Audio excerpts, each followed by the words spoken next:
Good morning, everyone. My name is Anna. I am an incoming PhD student at Purdue University, and I'm going to talk about the challenges and opportunities of studying anuran vocal responses to traffic noise. Many animals are exposed to noise resulting from human activity and urban development, and particularly roads are an important threat to animal communication due to noise produced by traffic, which can overlap with the acoustic signals of some species, resulting in a masking effect of their signals. To introduce some properties of traffic noise, its spectral components are known to be characterized by low frequencies, being distributed constantly under 1 kHz band. It reaches high intensity levels, and it's a pervasiveness issue that is present even in secluded natural areas. The acoustic interference by background noise may negatively impact organisms that use acoustic communication. Some of the negative impacts include a compromised detection and discrimination ability, which reduces mating success and increases risk of predation, and therefore may affect the fitness of individuals in the long term. Animals can display a variety of behavioral responses to cope with traffic noise. Some species reduce acoustic masking by adjusting components of the call, such as amplitude, temporal components like duration of their calls. They may change frequency, and finally, some others just move away from noisy places. Traffic noise differentially impacts species from different taxa, and anurans offer an interesting opportunity for understanding current communication challenges in noisy environments since their sound production system is simple, which limits their ability to adjust the structure of their calls.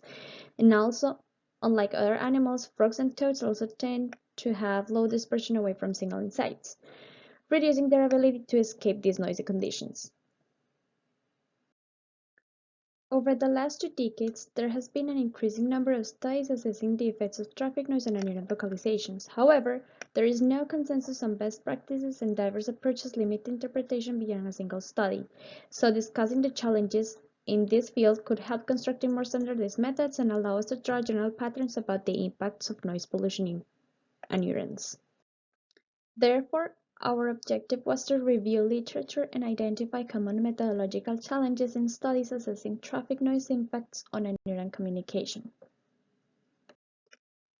Regarding how we did it, we started looking for research articles related to the topic using keywords like road, traffic noise, toads, anurans, frogs, and calling.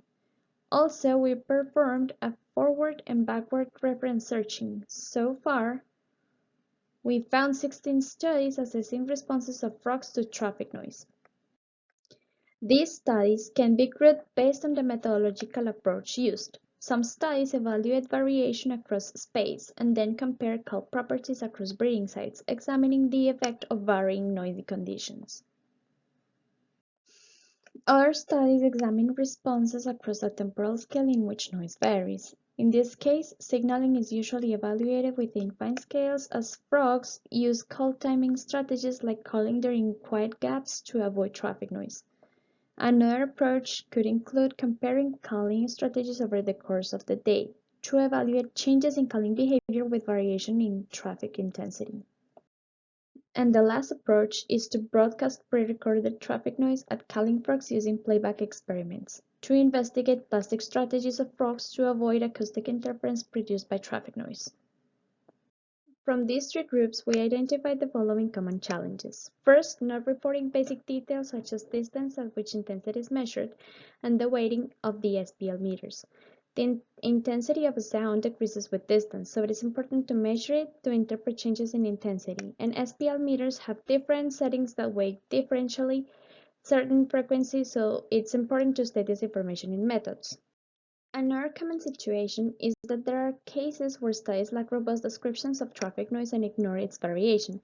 These studies can have external validity issues since the lack of details in the methods could prevent its replicability and ability to make cross-species comparisons. Intensity of traffic noise, for instance, varies a lot depending on several factors like road surface types, vehicle speed, and traffic volume, which are positively related with noise intensity, while roadside vegetation and shape and density of buildings, on the other hand, act as barriers in noise propagation, attenuating sound or degrading quality of sounds. This is an example of the implications when facing these challenging methods. So we have two studies that look at impacts of traffic noise and mating calls in the same species, and both use playback experiments, but the first one has a robust description of the traffic noise used in recordings, while in the second study such a description is absent. The first study found that the species reduced the calling rate in presence of traffic noise, while the second one found the same species not showing any differences in call rate. In this case, it is difficult to know if the differences in the results for the same species are real differences between populations or an artifact of differences in the playback experiments performed. The last challenge is the difficulty of analyzing frog calls in presence of traffic noise. Here we have an example of the calls of a species alone in figure A and in traffic noise in figure B. As you can see, it is difficult to recognize the call of the frog in presence of frog noise, and as well, it's hard to take measurements of changes in frequency or amplitude in assessing how these animals cope with traffic noise. This challenge also leads to another problem, which is that researchers sample the noise when frogs are not calling to solve this issue, but that may not be a good descriptor of the noise levels confronted by frogs. While reviewing these studies, we also identified gaps that present opportunities to further our understanding of how traffic noise affects frog communication systems. So we could ask questions like, how do behavioral responses to traffic noise compare to other sources of noise? Studies suggest differences between species in their responses to traffic noise.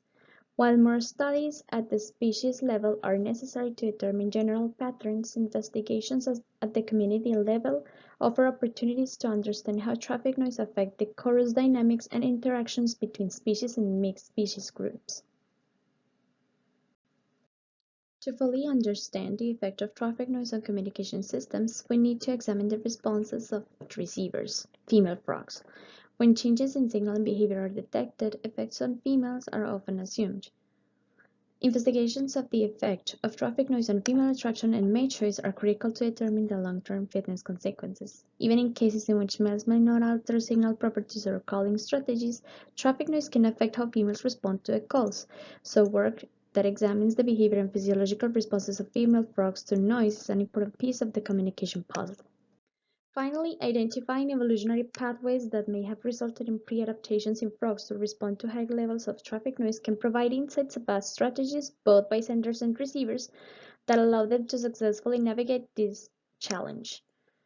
Given that several lineages of species call associated to high natural noise levels, like streams, around the world, anurans provide an opportunity to test evolutionary hypotheses about responses to natural noise and how those extend to traffic noise. In summary, from this review, we identify common methodological pitfalls and challenges that obscure conclusions about the impact of traffic noise on anuran communication. We hope this discussion will lead to the use of more standardized and robust methods, and we discuss there are plentiful opportunities to contribute with impactful studies in the near future. Thank you all for your attention, and I'm happy to take any questions you may have.